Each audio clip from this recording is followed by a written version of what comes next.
Donc aujourd'hui, on va commencer un nouveau chapitre, le chapitre 8, là, qui s'appelle Études graphiques et algébriques de fonctions. Donc je vous laisse écrire le titre. Et c'est un chapitre assez important, là, qui va devenir un peu...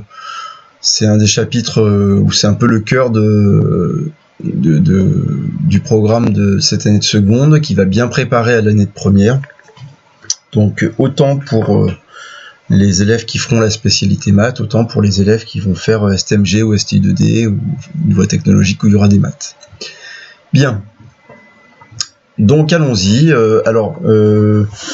À la fin, on se revoit. Je vais vous expliquer un petit peu pour les vacances ce que vous devez faire en mathématiques. Donc je vous dirai tout ça à la fin du cours.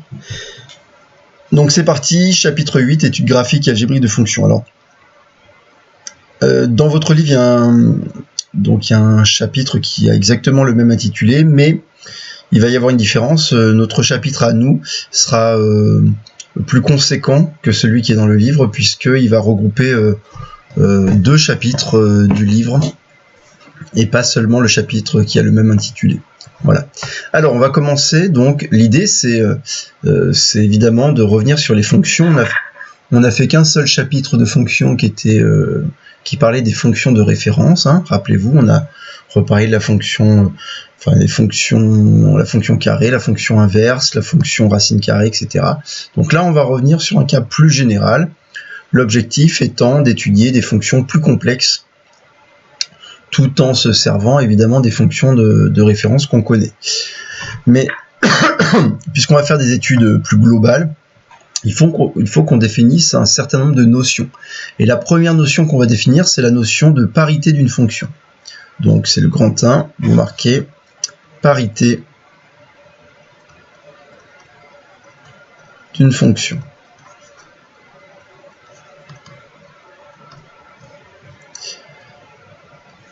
Bien.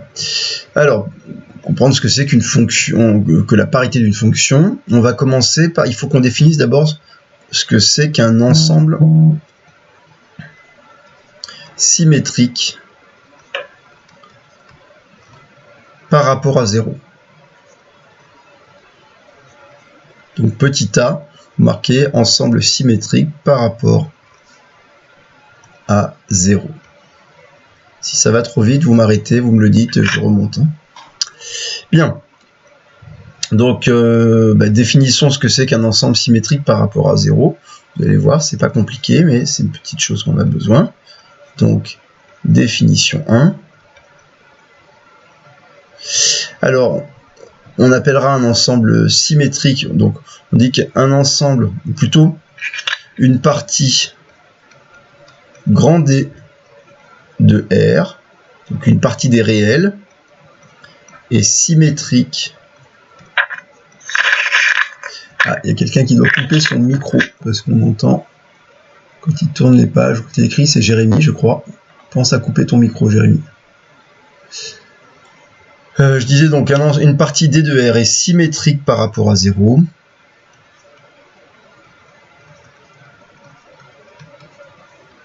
Si pour tout x appartenant à D, ça veut dire pour tout nombre x de l'ensemble D, moins x appartiendra aussi à D. Et donc c'est ça un ensemble symétrique, c'est un ensemble où lorsqu'un nombre est dans l'ensemble, son opposé l'est aussi dans l'ensemble. D'accord ? Donc voilà, je vous montre graphiquement ce que ça veut dire. Hein. Ça veut dire que donc là, si cet axe-là représente mon ensemble des réels, hein, de mon infini à plus l'infini,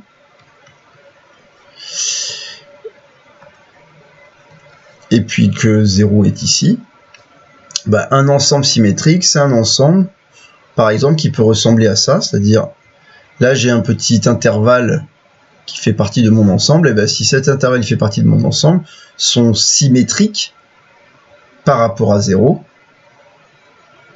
doit obligatoirement faire partie aussi de cet ensemble. Donc là, par exemple, là vous avez petit x, et sont symétriques, moins x doit aussi en faire partie. Bon, voilà. Donc, un ensemble symétrique, c'est ça. Et, donc, juste quelques petits exemples d'ensembles symétriques. Par exemple, celui qu'on va rencontrer le plus souvent, c'est R tout entier.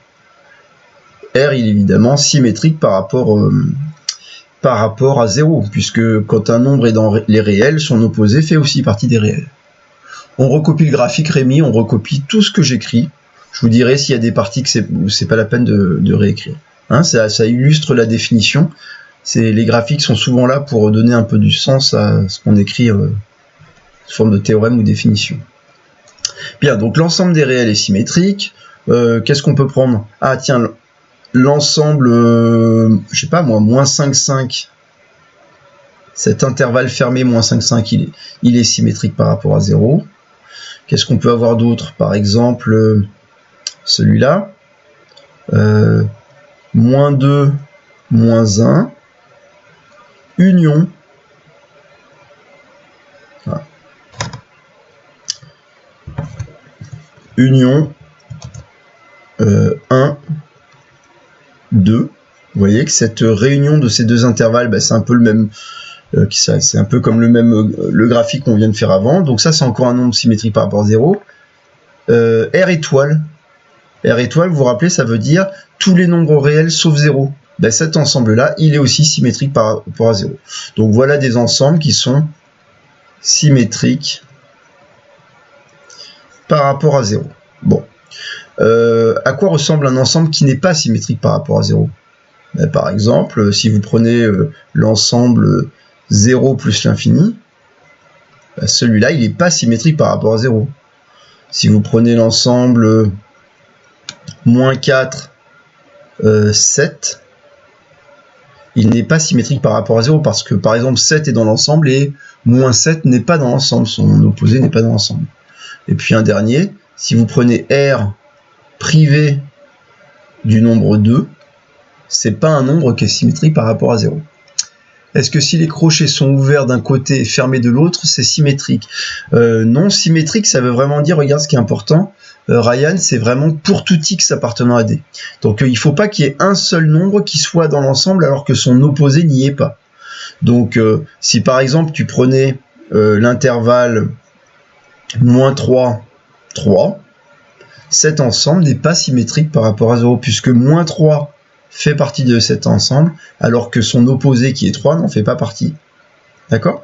Donc tout cela ne sont pas symétriques par rapport à 0. Voilà. Ça va? Bon, vous allez voir que voilà, on a juste besoin de définir cet ensemble.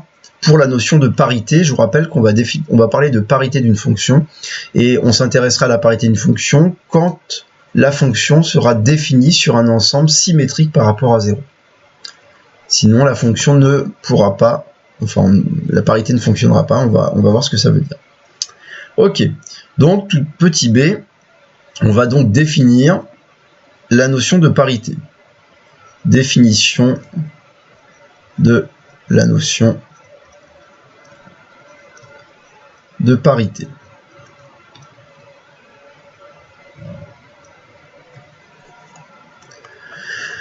Qu'est-ce que c'est qu'une fonction? Alors, on va parler de fonction paire et de fonction impaire. Ok?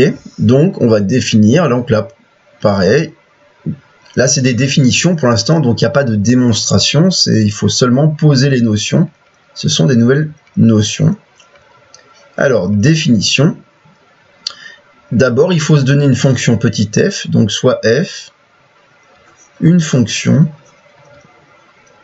et on va la choisir définie sur un ensemble symétrique par rapport à 0. Donc, définie sur un ensemble grand D symétrique par rapport à 0.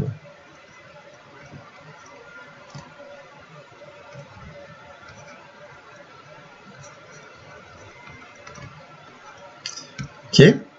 Donc, soit f une fonction définie sur un ensemble grand D symétrique par rapport à 0.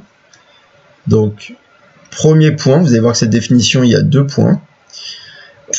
Donc, f edit pair, donc la fonction f edit pair, si, alors que doit vérifier une fonction pour être pair, hein, on parle de parité, donc on parlera de fonction pair, qui n'a pas grand chose à voir avec les nombres pairs, en tout cas pas de manière visible. Donc on dira que f est pair si pour tout x, quel que soit x, pour tout x appartenant à D, l'image de moins x doit être égale à f de x. Une fonction sera paire si lorsque je prends deux nombres opposés, leurs images seront égales. L'image de x et l'image de moins x doit être égale. C'est ça une fonction paire. Ok? Et si on a défini une fonction paire, on va aussi définir ce que c'est qu'une fonction impaire. Donc, f edit impair si pour tout x appartenant à D, f de moins x est égal à moins f de x. Autrement dit, si deux nombres sont opposés, si je choisis deux nombres x et moins x opposés, quel que soit le x que je choisis, leurs images seront elles-mêmes opposées.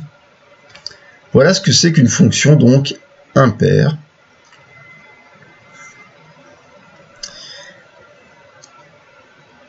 Et une fonction paire.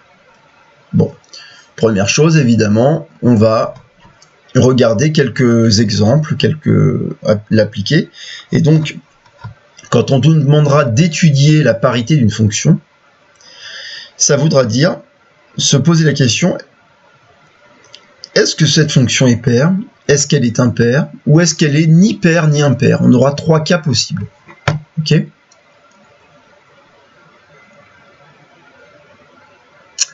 Donc, on va faire quelques exemples. Et ces exemples, on parle d'étudier la parité. Donc, vous marquez exemple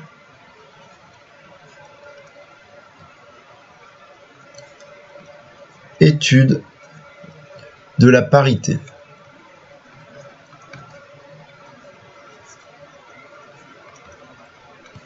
Des fonctions suivantes. Donc, exemple, étude de la parité des fonctions suivantes. Premier exemple, on peut mettre un petit 1. Donc, pour tout x appartenant à R, f de x est égal à, on va prendre x au carré plus 2. Bon. Voilà un cas de fonction, on se pose la question, elle est définie, hein, on sait la calculer. Est-ce que cette fonction est paire ou impaire? La première chose à regarder quand on cherche à étudier si une fonction est paire ou impaire, c'est évidemment, est-ce que la fonction est définie sur un ensemble D symétrique par rapport à 0? Comme là, elle est définie sur grand R, d'accord, puisque il n'y a pas de difficulté, c'est bien une fonction qui est définie sur un ensemble symétrique par rapport à 0. Donc, voilà, on le précise pas, vous le préciserez plutôt l'année prochaine pour ceux qui seront en spécialité maths, qui retravailleront cette notion-là. Ici, on s'intéresse seulement à la deuxième partie. Donc, qu'est-ce qu'on va faire? On doit calculer, on doit vérifier si quand on calcule l'image de moins x par la fonction f, est-ce que ça nous donne f de x, est-ce que ça nous donne moins f de x, ou est-ce que ça nous donne autre chose? Donc, quand vous faites ce travail-là, il ne faut pas le vérifier pour un nombre particulier. Ce qui est très important dans la définition, c'est qu'il est marqué pour tout x appartenant à D. Autrement dit, il faut que ce soit valable pour n'importe quelle valeur de la variable x.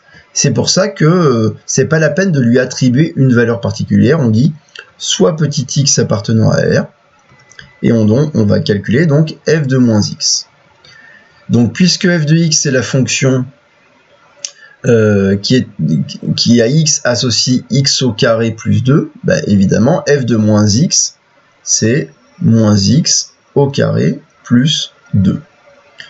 Or, vous le savez très bien que le carré de moins x d'après la règle des signes, mais d'après ce que vous savez de la fonction carré, c'est encore égal au carré de x. Donc c'est x carré plus 2.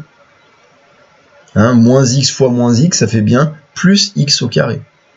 Et donc comme ça fait x carré plus 2, c'est évidemment encore égal à f de x. On vient de démontrer que quel que soit le x réel, l'image de moins x par la fonction f, c'est égal à f de x. Autrement dit, f est paire. Voilà, voilà comment on démontre qu'une fonction est paire. Ok ? Prenons un autre exemple. Donc, pour tout x appartenant à R étoile, g de x est égal à, par exemple, allez, on va mettre 3 sur x.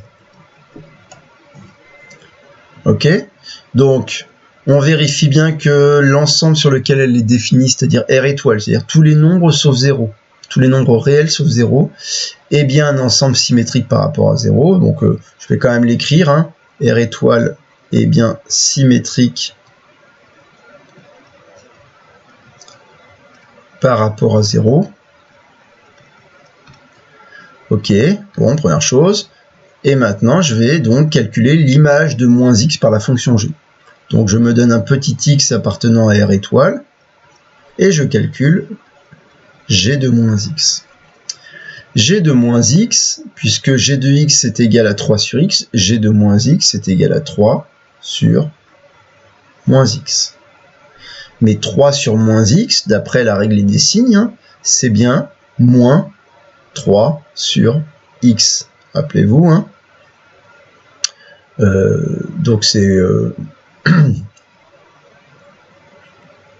Bon, il y a plusieurs manières de le voir, mais si on se dit que le numérateur est positif, le dénominateur est négatif, même si c'est faux, puisque moins x n'est pas nécessairement négatif, mais en imaginant que ce soit le cas, hein, le quotient d'un positif et d'un négatif, c'est bien négatif. Bon, bref. Et donc ça nous donne moins 3 sur x, et moins 3 sur x, c'est-à-dire moins g de x. On vient de démontrer que g de moins x est toujours égal à moins g de x, et ça, c'est exactement la caractérisation, la définition d'une fonction impaire. Donc la fonction g est une fonction impaire. Ok? Et on va faire un dernier exemple. Donc petit 3. Alors je vais rajouter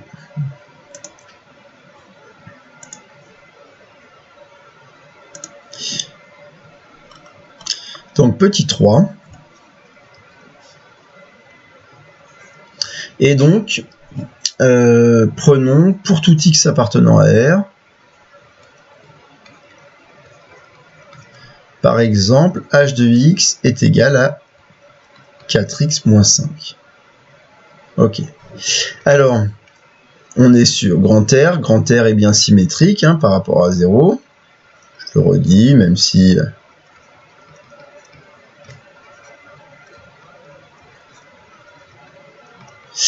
Ok, et puis là, évidemment, on va faire la même chose, on va se donner un x quelconque, on va regarder ce qui se passe. Alors, quand on se donne un x quelconque, on calcule h de moins x, on est d'accord que ça va faire 4 fois moins x moins 5, et autant, alors je vais le faire d'ailleurs, on va regarder, soit x appartenant à R, donc je calcule h de moins x, c'est-à-dire 4 fois moins x moins 5, c'est-à-dire moins 4x moins 5. Alors, moins 4x moins 5, ça n'a pas l'air d'être égal à 4x moins 5, hein, et ça n'a pas l'air non plus d'être l'opposé de 4x moins 5. Pourquoi? Parce que, à quoi ressemble l'opposé de 4x moins 5? Regardez, je l'écris au-dessus, c'est l'opposé de 4x moins 5, mais il faut penser à mettre des parenthèses ici, parce que c'est l'opposé de toute cette différence.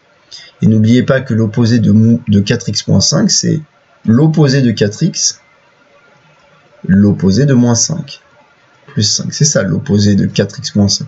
C'est moins 4x plus 5. Or, ben, là, on a moins 4x moins 5. Donc ça semble pas être l'opposé de h de x. Alors, malheureusement, eh ben, ça suffit pas de dire quand on arrive ici, ce n'est pas l'opposé de 4x-5. Peut-être c'est qu'on n'a pas vu la transformation et voilà. Et donc, qu'est-ce qu'on fait? Ben, on va pas faire cette méthode-là. En fait, on ne va pas. Cette fonction, elle est sûrement pas paire, elle est sûrement ni paire ni impaire. Et donc, on va pas faire cette méthode. Quand je veux démontrer qu'une fonction est ni paire ni impaire, il me suffit de montrer la négation de ma définition. La définition, elle disait, pour tout x appartenant à D, f de moins x égale f de x, ou pour tout x appartenant à D, f de moins x égale moins f de x. Si je veux montrer que la négation est vraie, il faut que je fasse le contraire de pour tout x appartenant à D, f de moins x égale f de x. Et la négation, c'est il existe un nombre x appartenant à D, tel que les deux égalités soient fausses. Autrement dit, il me suffit de trouver deux nombres opposés qui n'ont ni la même image, ni des images opposées. Ça suffira pour démontrer qu'elle est ni paire ni impaire. Alors, on peut avoir de la chance ou pas avoir de chance suivant l'exemple qu'on choisit, mais regardez, je vais par exemple calculer f de 2 et f de moins 2. Je vais choisir deux nombres particuliers là. Je les choisis, par exemple avec 2.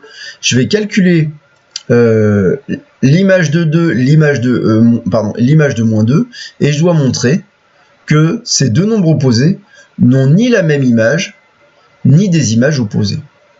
Donc calculons f de 2, bah, ça fait 4 fois 2 moins 5, 8 moins 5 est égal à 3. Et l'image de moins 2, ça fait 4 fois moins 2 moins 5, ça fait moins 8 moins 5, et ça fait exactement moins 13. Et vous regardez que les nombres qu'on a choisis, qu'on a calculés, ne sont ni égaux, ni opposés. Donc, f de 2 n'est pas égal, plutôt je vais l'écrire dans l'autre sens, f de moins 2 n'est pas égal à f de 2, est différent de f de 2, et f de moins 2 est différent aussi de l'opposé de f de 2. Et donc, ça prouve que f est ni paire, ni impair. Ok? Donc ce que j'ai mis entre crochets, finalement, ça, c'est pas nécessaire. C'est vrai que quand on sait qu'on doit calculer l'image de moins x dans le cas général quand on veut montrer qu'elle est paire ou impaire, mais dans le cas où on va démontrer qu'elle est ni paire ni impaire, il nous suffit de choisir deux nombres opposés et de montrer que leurs images sont ni égales ni opposées. Ça prouvera que la fonction est ni paire ni impaire. Ok? Bon, ben voilà pour cette première notion de parité, pour ce qui est de la définition. Donc maintenant, on sait étudier la parité d'une fonction, et on sait qu'on peut tomber sur ces trois cas-là. Donc vous aurez un exercice d'entraînement à faire de ce style. Alors, on en était au petit b, donc là maintenant petit c, on va regarder quelles sont les conséquences graphiques. Donc, conséquences graphiques.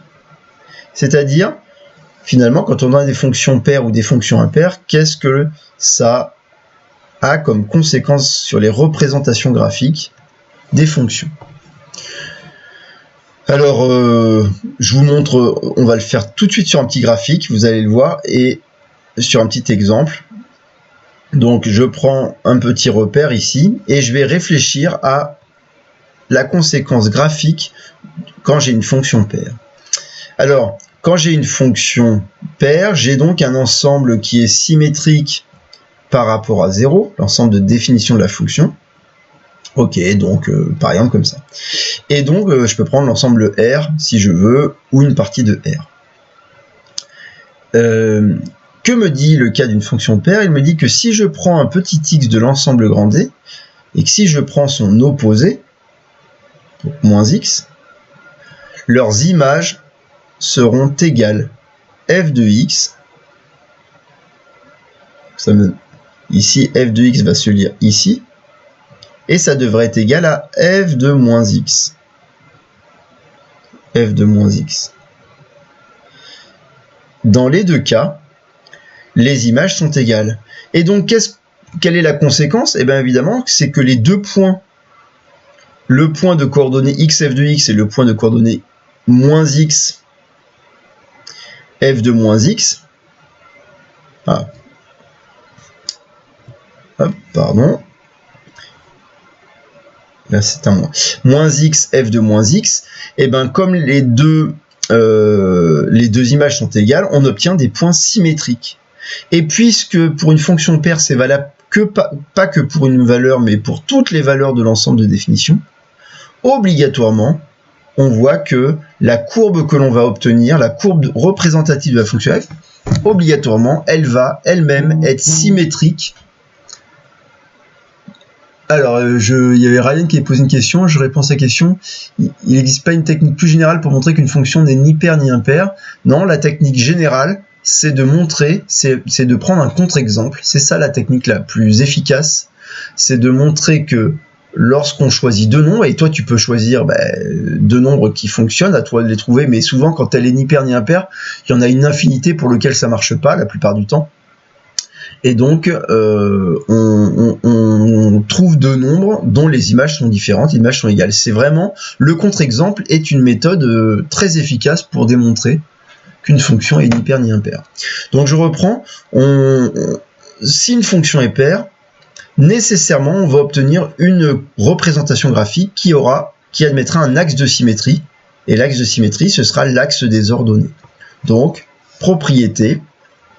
Voilà notre première propriété. Vous ferez évidemment le petit graphique qui illustre. Donc, soit f, une fonction définie sur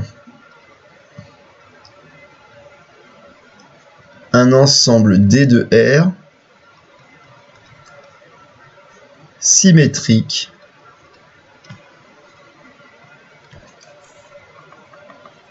par rapport à 0,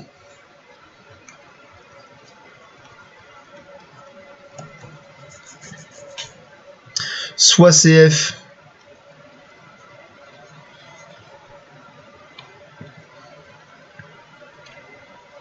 sa courbe représentative, donc soit f une fonction définie sur un ensemble D de R, symétrique par rapport à 0, soit CF sa courbe représentative dans le plan muni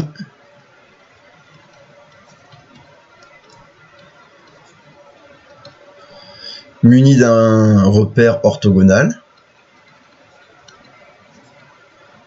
Voilà.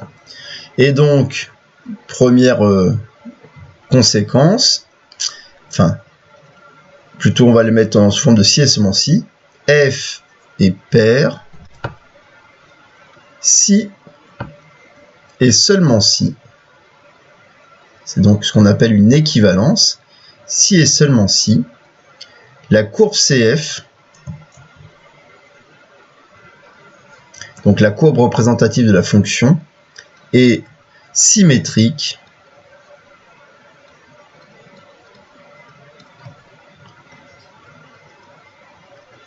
par rapport à l'axe des ordonnées du repère.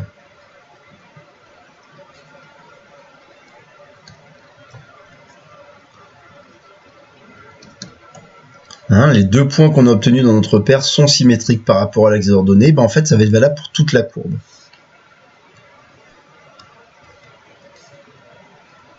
Ok. Alors, on peut se poser tout de suite la question, qu'est-ce qui va se passer si, pour pas réécrire le début de la propriété, qu'est-ce qui se passe si f est une fonction impaire? Alors, je fais mon petit repère ici, sur le côté, pour visualiser. Donc, réfléchissons à ce qui se passe graphiquement. Donc, j'ai 0 qui est là, et je choisis petit x qui est ici.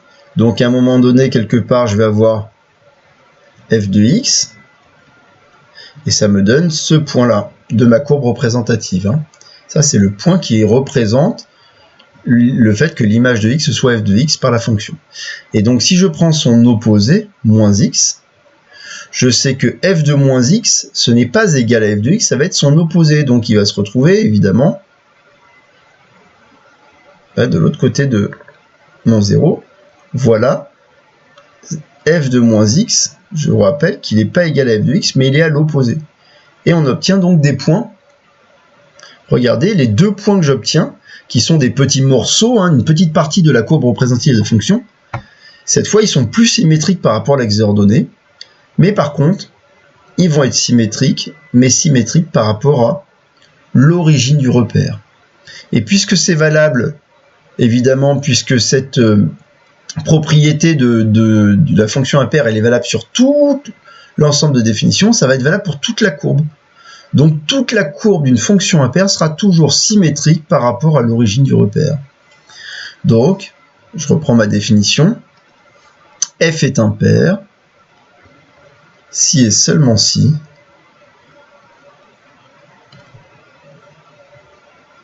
CF est symétrique par rapport à l'origine du repère.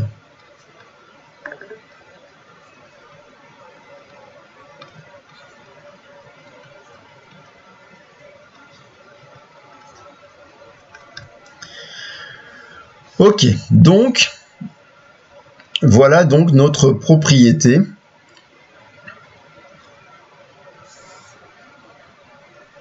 qui fait le lien entre une fonction paire ou une fonction impaire et sa représentation graphique.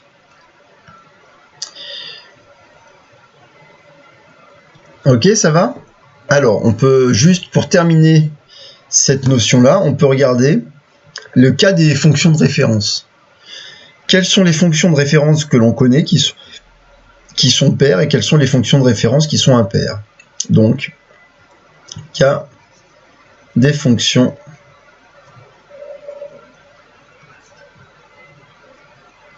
de référence. Donc,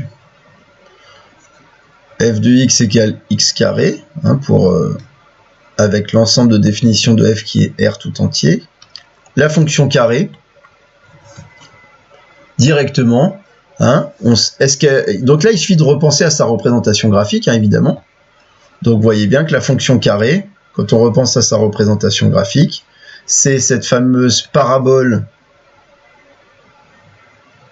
de somméo et d'axe l'axe des ordonnées. Donc voilà, c'est f. Hein. Et voyez bien que là, il y a bien un axe de symétrie. Donc ça, c'est ce qu'on appelle une fonction paire. Elle est symétrique par rapport à l'axe des ordonnées. Ok? Donc, voilà pour la fonction carré. La fonction cube, on n'a pas besoin de le démontrer, dans le sens qu'on là, on s'appuie plutôt sur les représentations graphiques. La fonction cube, alors qui me propose quelque chose à paire, impair, ni pair ni impair. Il suffit de se rappeler de la courbe représentative de la fonction. Qu'est-ce qu'on peut dire de la fonction cube, x cube? Hein, vous avez quand même tracé beaucoup de représentations graphiques de la fonction cube dans le chapitre, même si ça fait un petit mois ou un peu plus. Alors, qui me propose? Est-ce qu'à votre avis, elle est paire, impaire? Elle est comment cette fonction? Oui, elle est évidemment impaire. Regardez la courbe représentative, rappelez-vous, elle est comme ceci, la courbe de la fonction cube. D'accord? Et voyez qu'elle est symétrique par rapport à l'origine du repère. Hein, c'est un demi-tour. Là, on voit que les branches font un demi-tour. Donc, c'est bien une fonction impaire, sans le démontrer, même si la démonstration est très facile. Qu'est-ce qu'on a d'autre? La fonction f de x égale racine carrée de x. Je ne fais pas spécialement dans l'ordre, celle-là. Ben, l'ensemble de définitions, c'est, vous vous rappelez, c'est R+. Elle est définie que sur les positifs. Ben, celle-ci, c'est même pas la peine de regarder la courbe. Pourquoi? Parce que quand vous regardez l'ensemble de définitions, il n'est pas symétrique par rapport à 0. Un R+, ça veut dire que c'est défini que sur les positifs. Donc évidemment, c'est ni pair, ni impair. Et il nous reste f de x est égal à 1 sur x. L'ensemble de définition, c'est R étoile, défini sur tous les réels sauf 0. Là, je vais faire sa petite représentation graphique.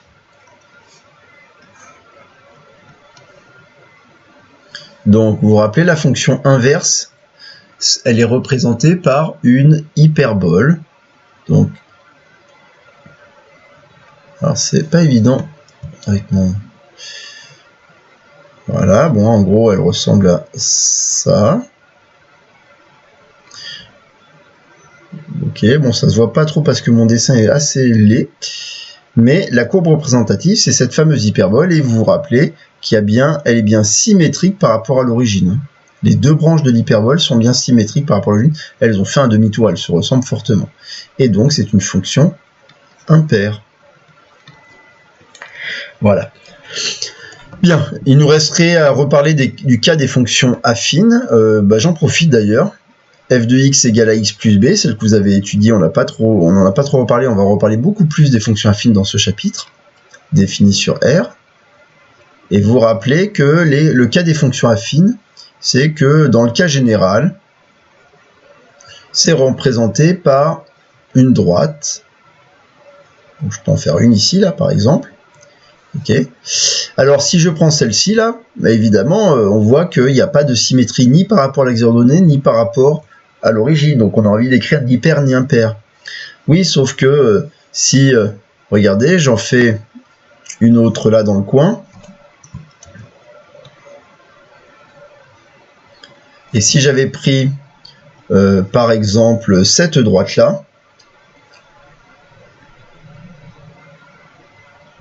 qui est un cas de fonction affine, puisque c'est une fonction constante, celle-là, elle est bien symétrique par rapport à l'origine. Donc là, j'ai un cas de fonction paire.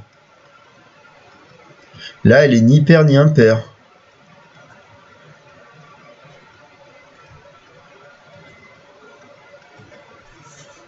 Est-ce qu'on peut avoir le cas d'une fonction impaire? Ben, la réponse, c'est oui. Vous pouvez avoir... Hop. Vous pouvez aussi avoir le cas d'une fonction affine qui soit impaire. Je vous montre. Par exemple, si j'avais pris celle-ci, là, c'est-à-dire quand ça passe par l'origine de mon repère, quand j'ai la droite passe par l'origine, celle-là, ça va être une fonction qui est impaire.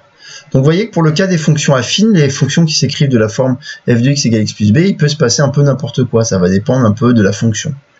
Et c'était le cas de notre exemple qu'on avait fait tout à l'heure, quand regardez, j'avais pris h de x égale 4x moins 5, qui était une fonction affine, et on était tombé sur le cas où la fonction était ni paire ni impaire. Symétrie centrale égale impaire, Anaïm. Oui, symétrie centrale égale impaire. On a écrit que f est impair si et seulement si CF est symétrique par rapport à l'origine du repère. Alors, symétrie centrale, il faut faire attention, c'est symétrie centrale par rapport à l'origine du repère, hein. Pas par rapport à un autre centre. Il ne faut pas que le centre de la symétrie soit autre chose que le centre du repère. Par exemple, si tu avais un truc comme ça, voilà, je vais vous montrer un cas qui est symétrique. Par exemple, ça. Prenons... je sais pas. Alors, je suis pas droit. Hop. Je vais utiliser plutôt ça.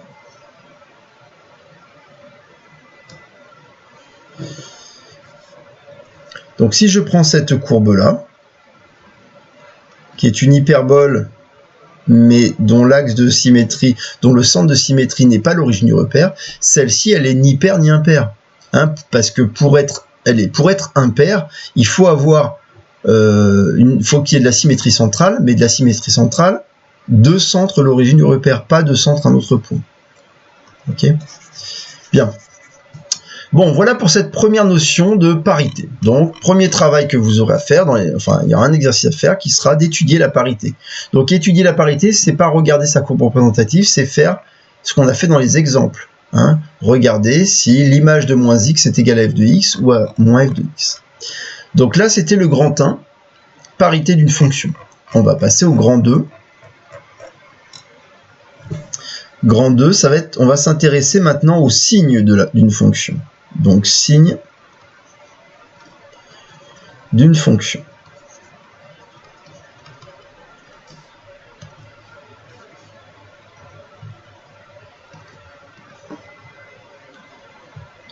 Ok. Donc, petit a, on va parler de la définition du signe d'une fonction et les conséquences graphiques. Des choses qui sont pas trop compliquées. Alors oui, je vous ai pas trop parlé du titre. Vous avez vu, le titre du chapitre, c'était études graphiques et algébriques de fonctions. L'étude graphique, c'est évidemment en liaison avec les représentations graphiques des fonctions. Donc on va toujours faire le lien avec graphiquement la courbe, mais on va s'intéresser plus particulièrement à faire des études algébriques, c'est-à-dire par le calcul. Quand on parle d'études algébriques, ça veut dire utiliser le calcul pour étudier une fonction. Et donc, ça va être plus calculatoire que le premier chapitre de fonctions qu'on avait fait, qui s'intéressait surtout aux représentations graphiques. Rappelez-vous, on résolvait des équations, des inéquations, grâce aux représentations graphiques des fonctions de référence. Donc, là, on va aussi s'intéresser à faire des résolutions algébriques. Donc, première définition, d'abord, on va définir ce que c'est qu'une fonction positive sur un ensemble. Donc, soit f, ça va pas être compliqué, vous allez voir, soit f, une fonction définie sur un ensemble D de R.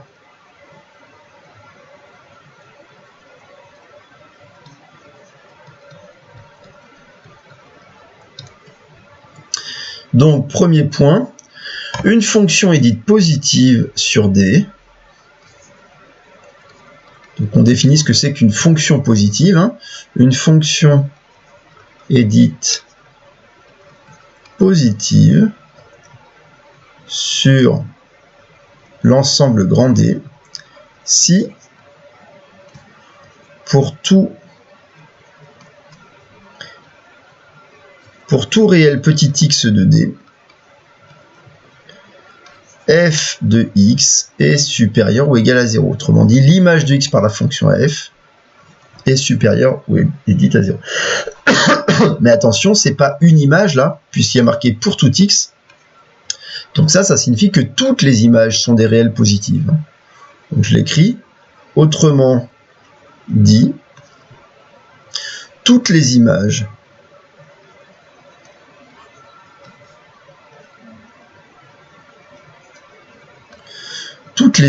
par la fonction f sont des réels positifs. C'est ça, une fonction positive, si toutes les images sont des nombres positifs. Ok ? Évidemment, on définit ce que c'est qu'une fonction négative.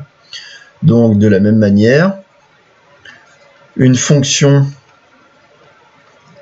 est dite, enfin la fonction f, hein, puisqu'on parlait de la fonction f. Donc une fonction, j'aurais pas dû dire une fonction, j'aurais dû dire la fonction, pardon. C'est pas grave pour le premier, mais là on va le corriger. Donc la fonction f est dite négative sur D si pour tout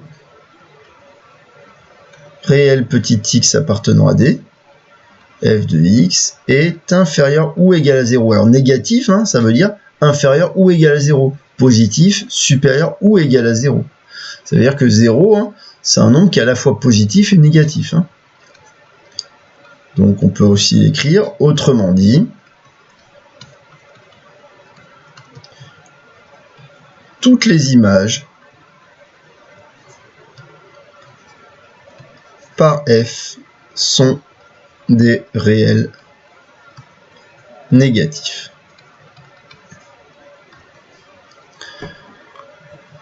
Ok, voilà notre définition. Donc maintenant, on pourra parler de fonctions positives et de fonctions négatives sur un ensemble. Ok, bon. Prenons un petit exemple tout de suite.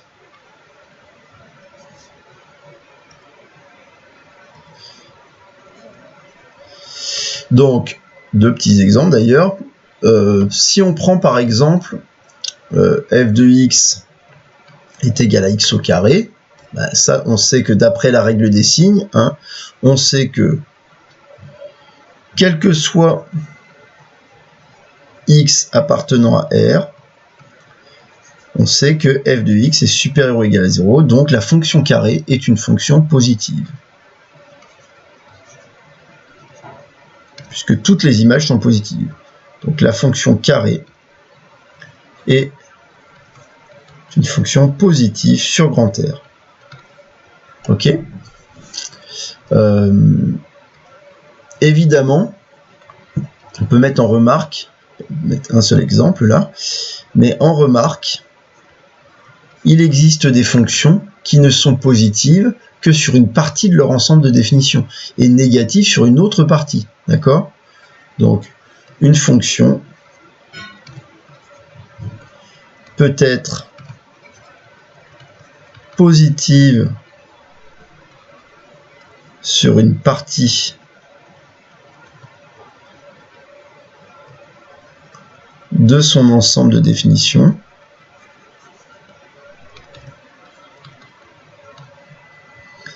et négative sur une autre partie.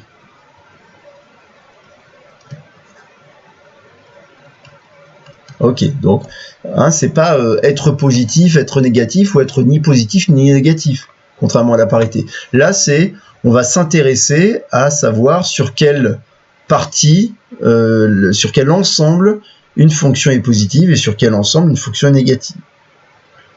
Par exemple, si je prends la fonction cube, f de x égale x au cube, ben, on sait que le cube d'un nombre positif est positif, donc on sait que si x est positif, alors x au cube est positif, et si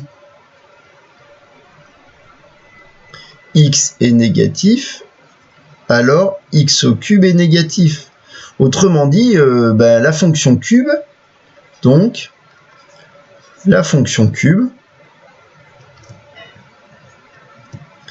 et on peut dire qu'elle est positive sur R+, sur 0 plus l'infini si vous voulez, et négative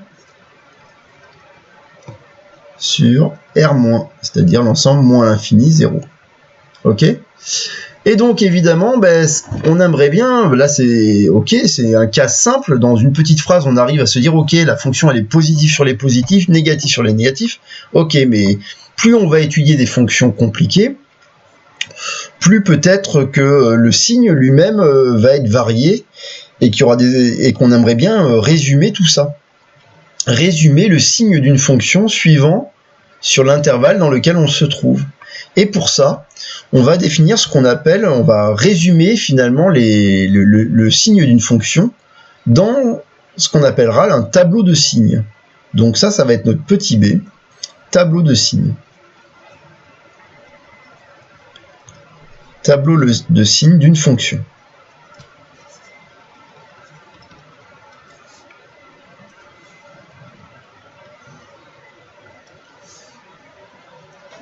Bien.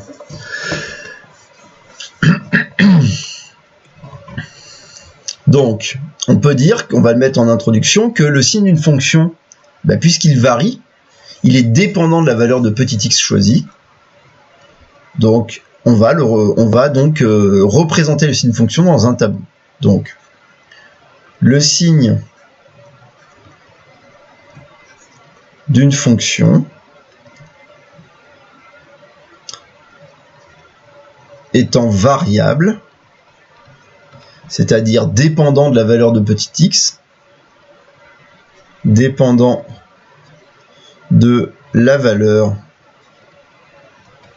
de x,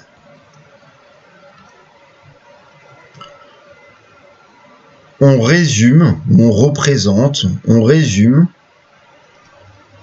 le signe d'une fonction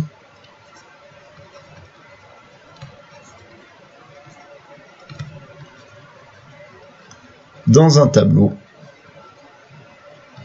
appelé tableau de signes.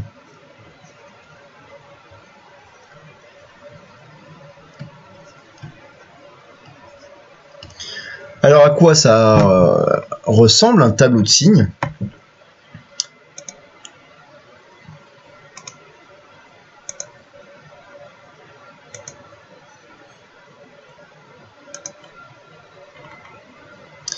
Donc, je redis, le signe d'une fonction étant variable, dépendant de la valeur de petit x, on résume le signe d'une fonction dans un tableau appelé tableau de signes. Alors, prenons un petit exemple. Reprenons notre exemple avec f de x est égal à x au cube. Et voilà à quoi va ressembler notre tableau de signes. La première chose qu'il faut bien comprendre, c'est que donc ça va être un tableau comme ça où la première ligne du tableau, donc dans la première case du tableau, on va écrire petit x, le nom de la variable. Et la première ligne du tableau, il faut que vous visualisiez cette ligne-là comme un axe. C'est votre axe réel dans lequel on va faire apparaître l'ensemble de définitions de la fonction. Autrement dit, moins l'infini, plus l'infini. Donc on peut même mettre une petite flèche comme ça pour indiquer que en fait petit x varie entre moins l'infini et plus l'infini. Alors c'est pas le cas de toutes les fonctions, mais pour la fonction cube, je vous rappelle que son ensemble de définitions c'est R tout entier, et donc évidemment ça varie entre moins l'infini et plus l'infini. Dans la deuxième ligne, souvent qui est un peu plus grande, souvent on écrit l'expression de sa fonction. f de x égale x au cube. Et on va donc écrire le signe de f suivant les valeurs de x. Alors qu'est-ce qu'on a dit de la fonction cube? On avait dit que lorsqu'on se trouvait sur les positifs, entre 0 et plus l'infini, eh ben, la fonction allait être positive. Et donc qu'est-ce qu'on fait? On place ici, puisque c'est un axe, on place la valeur 0. Et entre 0 et plus l'infini, donc dans cette partie-là, on va mettre un plus pour dire la fonction est positive lorsque petit x est entre 0 et plus l'infini. Lorsque petit x est entre moins l'infini et plus l'infini, le cube d'un nombre négatif, c'est négatif. Moins 2 au cube, ça fait moins 8. Moins 2 fois moins 2 fois moins 2. Et donc, entre moins l'infini et 0, la fonction, elle sera négative. Et donc, on écrit un grand moins comme ça sur cet intervalle. Et évidemment, quand la fonction, elle passe des négatifs aux positifs, elle va passer par la valeur 0. Et l'image de 0 est égale à 0. Donc, dans un tableau de signes, voilà à quoi ressemble un tableau de signes. Alors là, on l'a fait uniquement sur un petit cas simple, mais ça va être ça l'objectif d'étudier le signe d'une fonction, de résumer le signe d'une fonction dans un tableau de signes, soit à partir de sa courbe représentative par lecture graphique, comme on va le faire, soit, on va le faire juste après, soit vous verrez en faisant une étude algébrique du signe. Donc, petit c, on va parler de... alors, vous allez reprendre le petit a qu'on a écrit là au début, et vous allez m'enlever, puisque j'avais dû changer d'avis quand j'ai écrit mon cours, vous allez enlever conséquences graphiques, puisqu'on va parler des conséquences graphiques que maintenant. Donc le petit a, ce n'était que définition. Ok ? Donc petit a définition, vous barrez conséquences graphiques, puisque le petit c, c'est justement la conséquence graphique.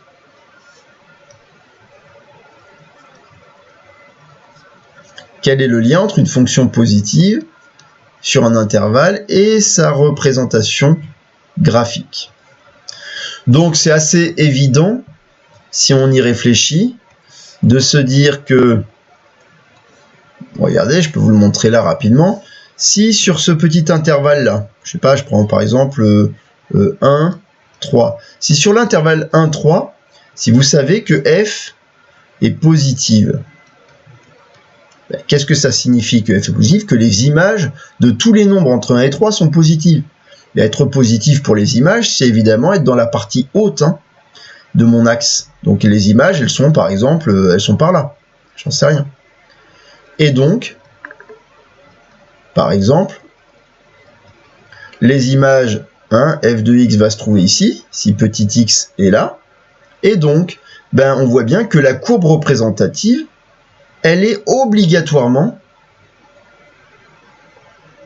On ne sait pas à quoi ressemble sa courbe, mais en tout cas, on sait qu'elle est dans la partie haute, ça veut dire elle est au-dessus de l'axe des abscisses.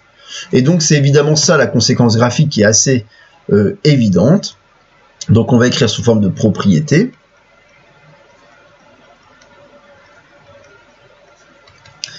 Donc, soit f, une fonction définie sur un ensemble D de R,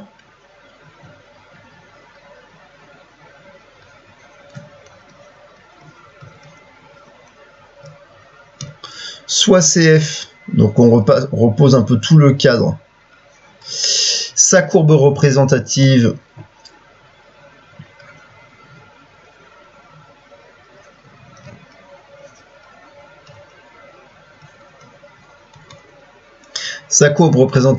dans le plan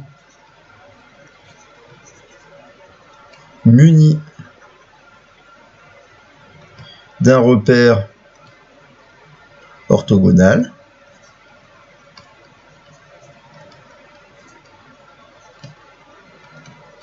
Donc premier cas, f est positif sur D.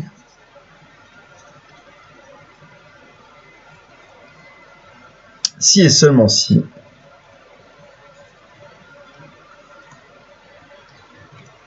CF, donc je redis, soit f une fonction définie sur un ensemble grand D de R, soit CF sa courbe représentative dans le plan muni d'un repère orthogonal. Donc premier cas, f est positif sur D, si et seulement si CF est au-dessus de l'axe des abscisses sur D.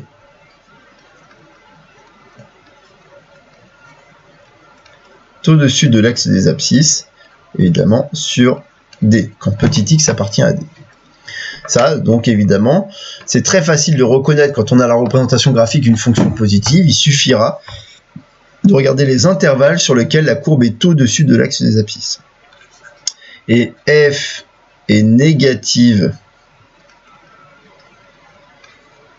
sur D si et seulement si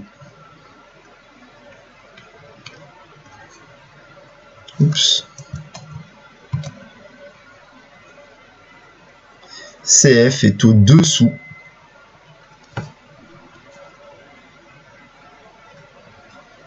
de l'axe des abscisses.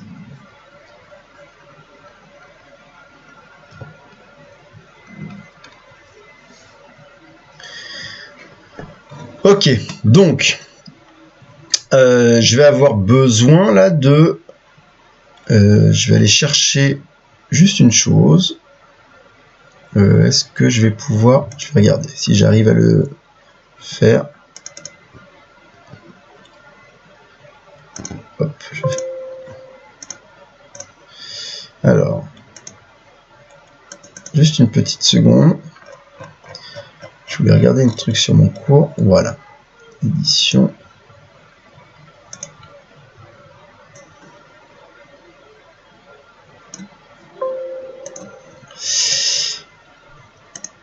Ok. Voilà. Alors,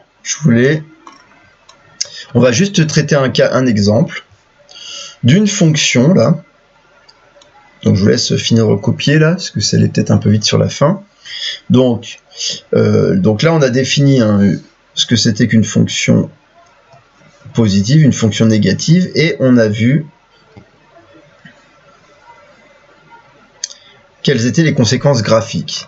Et donc évidemment, le premier exemple, c'est ici d'avoir la représentation graphique d'une fonction, et l'objectif c'est de faire son tableau de signes, de dresser son tableau de signes. Et donc là c'est de la lecture graphique, donc ça ne va pas être très dur. Qu'est-ce qu'on fait? Alors la fonction est définie sur R privé de -1, vous voyez que les pointillés qui sont là représentent donc une valeur interdite, ça veut dire que petit x ne peut pas prendre la valeur -1, mais par contre elle peut prendre toutes les autres valeurs, hein.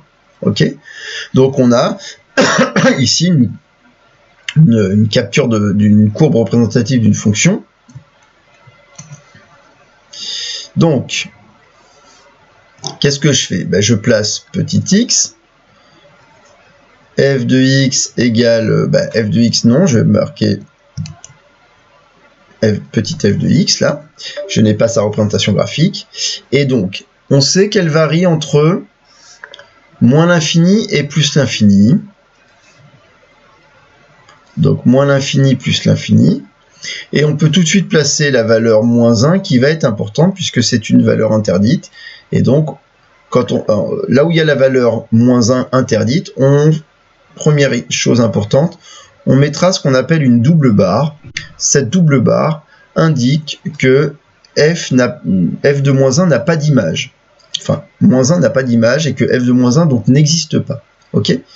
Donc, je vais peut-être quand même le faire un peu mieux que ça. Voilà, double barre en -1, très importante. Ensuite, l'idée c'est de faire son tableau de signes. Donc, ce qu'on peut faire, c'est balayer de gauche à droite en regardant quand est-ce que la courbe est au-dessus de l'axe des abscisses et quand est-ce qu'elle est en dessous. Donc là, on s'aperçoit qu'elle est au-dessus, au-dessus, au-dessus, au-dessus, jusqu'à ce que x, donc on a entre moins l'infini, jusqu'à cette valeur-là. Or, cette valeur-là, c'est évidemment la valeur, on est entre -3 et -2, donc c'est -2,5. Et donc, entre moins l'infini et -2,5, on va écrire que la fonction est positive. Entre -2,5 et 1, là, la courbe est en dessous de l'axe des abscisses, donc négative. Et entre les deux, on va mettre donc 0. Donc positif, négatif. Ensuite, on a la partie entre 1 et plus l'infini. Donc là, on s'aperçoit qu'on a d'abord la courbe qui est au-dessus de l'axe d'abscisse jusqu'à cette valeur-là.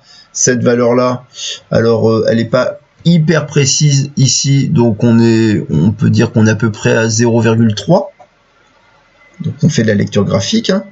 Donc entre -1 et 0,3, la fonction est positive. Entre 0,3 et là, on est à peu près à 1,5. La courbe est en dessous de l'axe d'abscisse, donc la fonction est négative. Et ensuite, elle est de nouveau positive jusqu'à plus l'infini.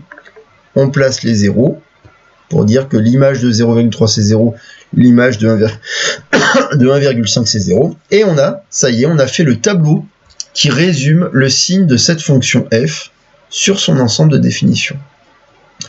Positive, négative, positive, négative, positive.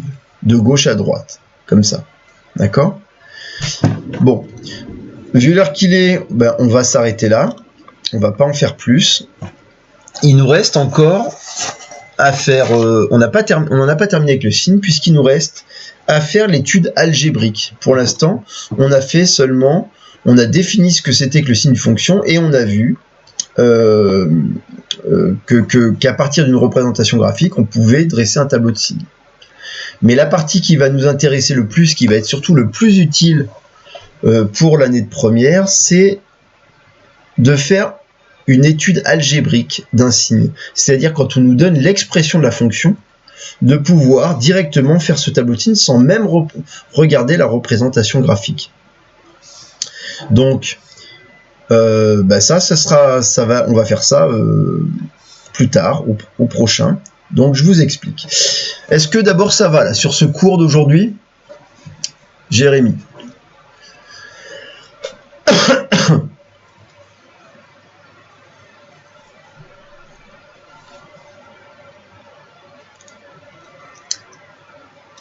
Bon, Pendant que Jérémy écrit, on va attendre de voir ce qu'il veut nous dire.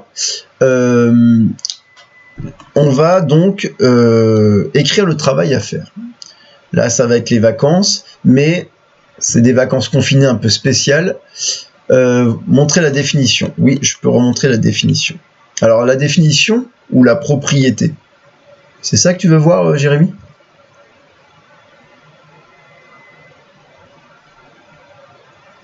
Ou c'est plus haut?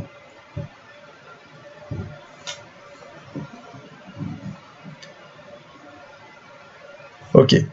Donc, je disais donc que puisque là on a 2 semaines de vacances, donc on va lever un peu le pied là. Tout le monde a besoin de se reposer parce que c'était une situation un peu particulière, mais en même temps, voilà, vous êtes à la maison et donc je vais quand même vous demander des petites choses à faire pendant ces vacances. Donc vous allez prendre votre agenda et on va écrire le travail à faire. Alors on a beau avoir terminé le chapitre des vecteurs, vous n'en avez pas fini avec les vecteurs puisque les premiers exercices que vous aurez à faire, ça va être justement des exercices de vecteurs. Bien, alors première chose, tu me dis là Jérémy, là je suis passé un peu vite, mais au pire vous regardez la vidéo puisqu'on enregistre. Donc, premier travail, donc ce sera pour lundi 13.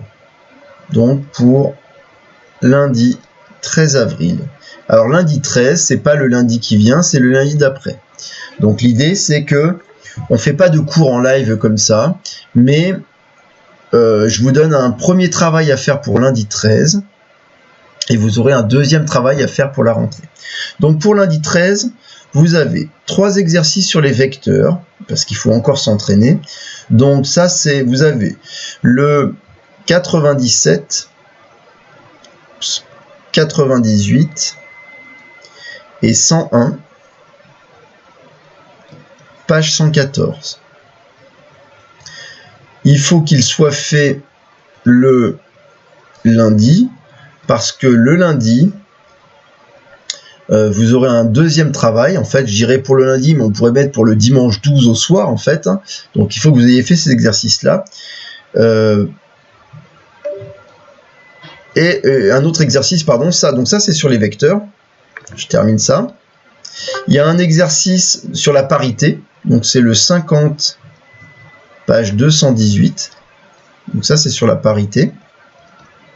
Voilà, donc vous avez 4 exercices à faire. Et vous devrez, le lundi, visionner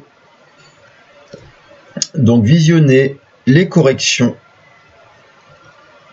en vidéo sur YouTube, d'accord, sur la chaîne Champomat. Donc à vous de regarder le lundi les corrections et de vous corriger. C'est important de le faire. C'est important de faire de les chercher avant de visionner les corrections, mais c'est important de passer un peu de temps à visionner les corrections. Donc moi, je vais vous faire les vidéos des corrigés de tous les exercices pour que vous ayez toutes les explications. Première chose. Ensuite, vous allez le lundi, je vous donnerai un autre travail à faire, mais il y a de grandes chances que je vous demande de visionner un peu la suite du cours. C'est-à-dire que le cours qu'on vient de faire, je vais vous faire la fin de ce grand 2 là, ce qui s'appelle signe d'une fonction en vidéo, faire le cours en vidéo, et vous aurez à le regarder. Alors pas le lundi, mais peut-être le mardi ou le mercredi, je vous posterai la vidéo. Vous devrez donc la visualiser et faire les petits exercices pour la rentrée que je vous donnerai. Est-ce que ça va pour tout le monde? Est-ce que vous avez bien compris les consignes? Donc voilà, c'est un peu de travail pour rien rater. Vous savez qu'après, de toute façon, le confinement va pas s'arrêter après les vacances. Donc à la rentrée, on se retrouve sur l'emploi du temps classique, c'est-à-dire le lundi, le lundi de la rentrée, qui sera le lundi 20, je crois. On se retrouve à 11 h. Et puis le mercredi à 9 h, et on continuera tout ça. Ça va pour tout le monde?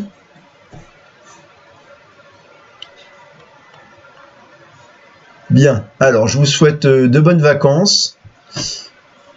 Et puis, n'hésitez pas à me solliciter si besoin, même pendant les vacances. Elle sera où la vidéo, dit Laurine? Tu rigoles ou quoi?